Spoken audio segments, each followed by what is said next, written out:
So you got a problem with Corellas, have you? Or Sulphur Crested Cockatoo? Or Major Mitchell Cockatoo? All the same bird. They're in plague numbers right along the whole Murray River in the Darling Basin. They tend to come into towns in very large flocks, and the problem with all parrots, of course, is they're destructive. When you get a large parrot like this, they're white with yellow feathers on the crest. When you get a large parrot in very large flocks, you're talking about a lot of destruction. Now here in this town, the flock numbers have increased. From about 6 years ago, the flocks would have been about 300 birds strong. Now the flocks here are about 1,500 birds strong. But we're well off compared to the next town up up the Murray River, which is Wellington. At Wellington, the flocks are being counted as 20,000 birds strong. And they can destroy an entire mature river redgum in about 5 minutes flat. Just kill it. And they do. I mean, why do parrots do that? Because they're parrots. Parrots just do. So how do you control that? One word. Gunfire. Yeah, that is one word, I think. Or is it two words? But gunfire is something that always scares away Corellas, no matter how big the flock is. So if you've got a gun, use it. But it is not legal to shoot these birds. They're protected wildlife, unless you happen to be a council wildlife officer or something like that, you know, who are allowed to shoot a few birds to bring down the numbers or scare them away or whatever. But generally speaking, shooting these birds is not legal. So what the councils here do is they use starting pistols. Now, these are sold by sporting goods shops. Most of the councils use this particular brand, JEX202. Made somewhere in Asia, I don't know. You can buy them for about $50 or less online, and they fire caps, quite a large cap, as you can see.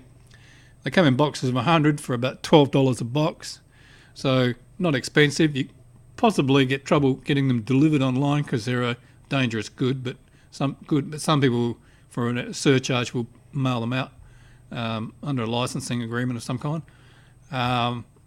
But you see, they're basically just a paperback cap. They're on a serrated strip, and you put them in these slots, the caps, one in each slot, you know. Now, this particular brand and model of pistols become popular because you can fire two caps.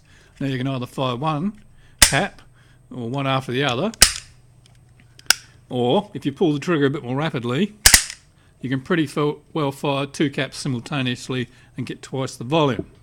Now, speaking of volume, if you're using one of these, in fact, particularly starting pistols, because they're designed to be noisy more than a normal firearm is, you must wear ear protection.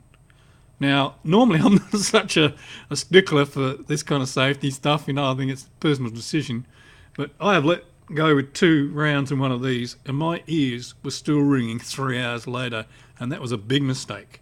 I should have been wearing earmuffs, because you could get permanent hearing loss without these earmuffs using one of these things. But that's why it works scaring away Corellas.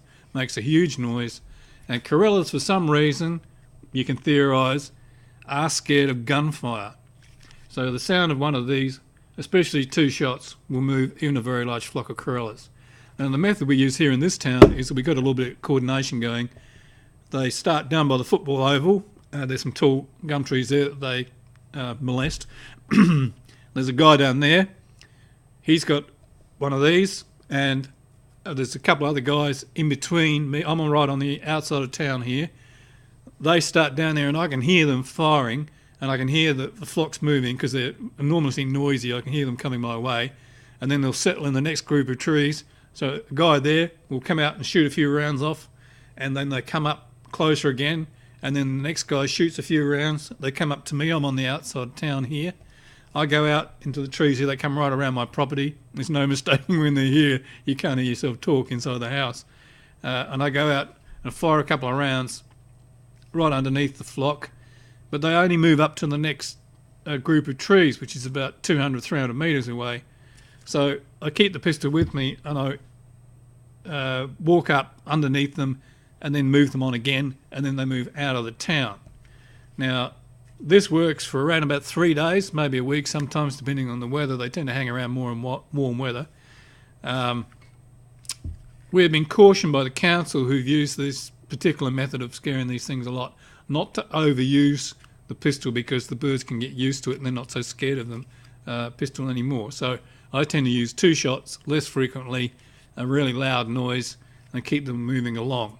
Now, in Wellington, the next town up, where they've had 20,000 strong bird flocks, they've used the starting pistols with residents in the town, and they backed that up with the wildlife control officer and the council, the pest control officer, going out and actually using the shotgun outside the town limits to actually kill some birds, because they're quite clever and they learn to associate the sound of gunfire with birds being killed, and it maintains their fear of the gunshot.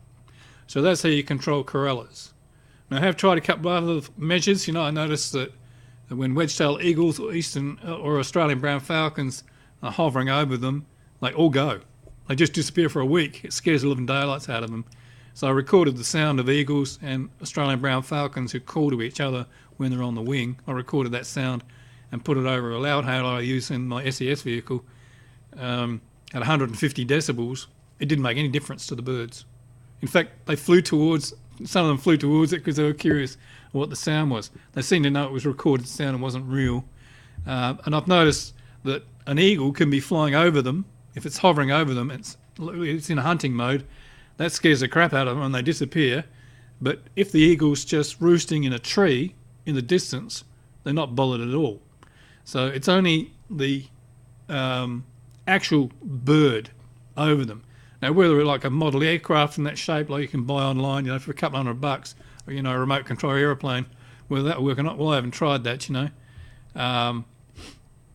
Expensive experiment, but you could have some fun, But nonetheless, gunfire works, So perhaps if this stops working with the large flocks, and if flocks starting getting larger again, and the state government doesn't enact culling legislation to bring down the numbers to a natural level, then we might start resorting to these other methods. But don't waste your money on using amplified eagle and falcon and hawk sounds, because that doesn't work. Okay? Not in my experience. We can give it a go, but, it didn't work for me. Okay? So get yourself a starting pistol, a JEX202, and every time you're near a sporting goods shop, get a handful of these for $12 for 100, and you'll be right. Okay? See you later.